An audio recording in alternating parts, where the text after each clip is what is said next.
لک الحمد یا اللہ الصلاۃ والسلام علیک یا رسول اللہ اما بعد۔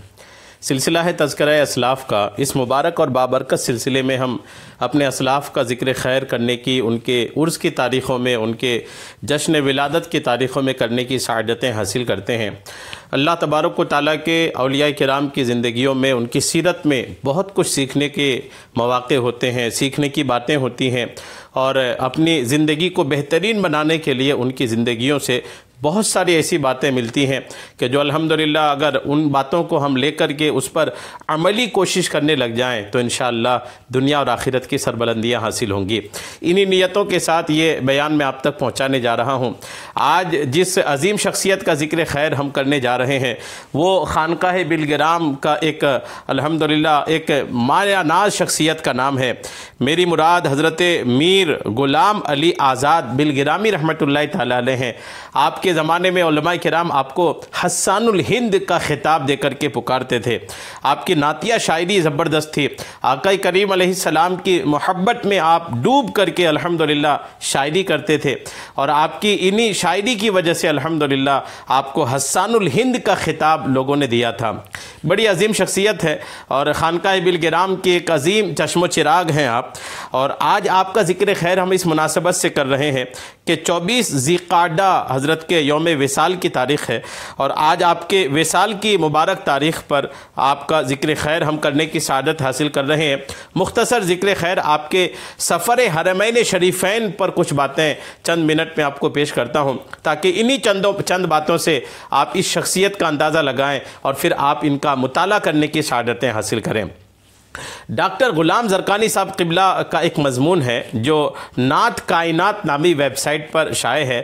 آپ کے اس مضمون سے میں انشاءاللہ استفادہ حاصل کرتے ہوئے میر غلام آزاد بلگرامی رحمۃ اللہ تعالی علیہ کی ذات پر کچھ باتیں آپ کو پہنچانے کی سعادتیں حاصل کرتا ہوں۔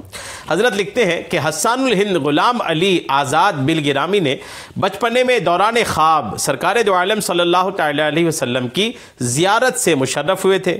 خواب کی تفصیلات بیان کرتے ہوئے خود لکھتے ہیں کہ انہوں نے دیکھا کہ وہ مسجد حرام میں حاضر ہیں اور نبی کریم صلی اللہ تعالی علیہ وسلم محراب میں کھڑے ہیں۔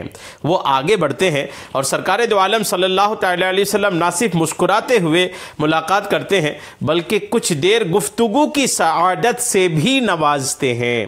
بچپنے میں حسان الہند حضرت غلام علی آزاد بلگرامی رحمۃ اللہ تعالی علیہ الحمدللہ خواب یہ آپ نے دیکھا تھا۔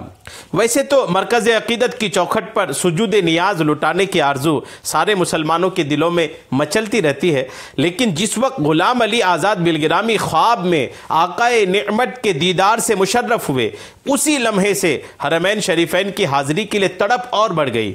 بہت کوشش کی کہ کوئی راہ نکل آئے اور دست غیب سے سفر کے انتظامات ہو جائیں، تاہم جب بظاہر کوئی تدبیر ثمر آور نہ ہوئی تو ایک دن چپکے سے پیدل ہی تکمیل آرزو کے لیے نکل پڑے۔ جیسی خواب دیکھے، خواب کے بعد تڑپ بڑھ گئی مدینہ پاک کی حاضری کی، لیکن اسباب نہیں تھے، مال و دولت نہیں تھی، انتظامات نہیں تھے۔ کافی دن آپ نے انتظار کیا کہ کچھ انتظامات ہو جائیں، غیب سے کوئی راستہ نکل آئے، کوئی راہ ہموار ہو جائے، لیکن جب آپ نے دیکھا کہ بظاہر کوئی سبب نظر نہیں آ رہا ہے، بظاہر کچھ انتظام نہیں ہو رہا ہے، تو آپ پیدل ہی اپنے آرزو کو پوری کرنے کے لیے حرمین شریفین کی سفر میں نکل پڑے۔ 2 دنوں کے بعد آپ کے گھر والوں کو خبر ہوئی کہ حضرت میر غلام علی آزاد بلگرامی رحمۃ اللہ تعالی علیہ یہ پیدل ہی حرمین شریفین کے لیے نکل گئے ہیں۔ جب گھر والوں کو خبر ہوئی تو انہوں نے اپنی بساط بھر جہاں تک وہ تلاش کر سکتے تھے تلاش کرنے کی کوشش کی، لیکن کامیاب نہ ہو سکے، آپ ملے نہیں۔ اور نہ ملنے کی جو وجہ تھی نا، وہ علماء لکھتے ہیں، کتابوں میں لکھا کہ نہ ملنے کی وجہ یہ تھی کہ آپ ان راستوں کو سفر کے لیے آپ نے چنا جو راستے عموماً لوگ نہیں چلتے ہیں، غیر معروف راستوں کو، جنگل و بیابان سے آپ نے اپنے سفر کو شروع کیا۔ اگر معروف و مشہور راستوں سے سفر کرتے تو شاید گھر والے تلاش کر لے آتے، لیکن غیر معروف راستہ انہوں نے چنا، اور یوں آپ کے گھر والے تلاش کیے لیکن آپ کو نہیں ملے، اور یہ آپ یوں نکل گئے۔ ادھر سید غلام علی آزاد بلگرامی پیدل چلتے رہے، کہیں تکلیف دہ راستے ملتے، کہیں خاردار جھاڑیاں اور کہیں جنگلات، لیکن عزم مصمم میں کوئی تبدیلی نہ آئی اور آگے بڑھتے رہے، یہاں تک کہ مالوا پہنچ گئے۔ قسمت دیکھیے کہ یہاں نظام الملک نواب آصف جا کے ایک وفد سے، ایک جماعت سے ملاقات ہو گئی۔ قافلے والے ہمدردی سے پیش آئے اور اپنے ساتھ لیے ہوئے بادشاہ کے دربار میں حاضر ہوئے۔ سید غلام علی آزاد بلگرامی نے موقع غنیمت سمجھا اور قصیدہ سنانے کی اجازت چاہی۔ جو ہی اجازت ملی، انہوں نے اپنے بادشاہ کی تعریف و توصیف کرتے ہوئے حرمین شریفین کی حاضری میں مدد کی درخواست کر دی۔ اس پس منظر میں یہ شعر سماعت کیجئے جو حسان الہند میر غلام علی آزاد بلگرامی رحمۃ اللہ تعالیٰ نے لکھا تھا کہ اے حامی دی محیط جود و احساں، حق داد تورا خطاب آصف شایاں، او تخت بدرگاہ سلیماں آورد، تو آل نبیرہ بدر کعبہ رساں۔ یہ شعر انہوں نے کہا۔ کیا ہے اس کا مطلب؟ نظام الملک نواب آصف جا نے مبارک سفر کے جملہ اہتمامات کر دیے۔ جب یہ شعر انہوں نے سنا تو بادشاہ نے حضرت میر غلام علی آزاد بلگرامی کے سفر کی سارے ان کے اخراجات، ان کے جو بھی خرچ تھے، ان کا اہتمام، ان کا انتظام کر دیے۔ اور سید غلام علی آزاد بلگرامی 19 محرم الحرام 1151 ہجری میں جدہ پہنچ گئے۔ جدہ میں غلام علی آزاد بلگرامی رحمۃ اللہ تعالیٰ علیہ کے ایک مخلص دوست شیخ محمد فاخر استقبال کے لیے موجود تھے۔ ان کی معیت میں مکہ مکرمہ حاضر ہوئے اور عمرہ کرنے کے بعد 26 محرم الحرام کے دن مدینہ منورہ کی مقدس سرزمین پر قدم رکھنے کی سعادت حاصل کی۔ یہاں پر میر سید غلام علی آزاد بلگرامی نے شیخ حیات سندی سے ملاقات کی، جن کی علمی شہرت دور دور تک پھیلی ہوئی تھی۔ خاص طور پر علم حدیث کے حوالے سے وہ شیخ مرجع العلماء سمجھے جاتے تھے۔ آزاد بلگرامی نے موقع مناسب سمجھا اور عرض کیا کہ مجھے بخاری پڑھنی ہے۔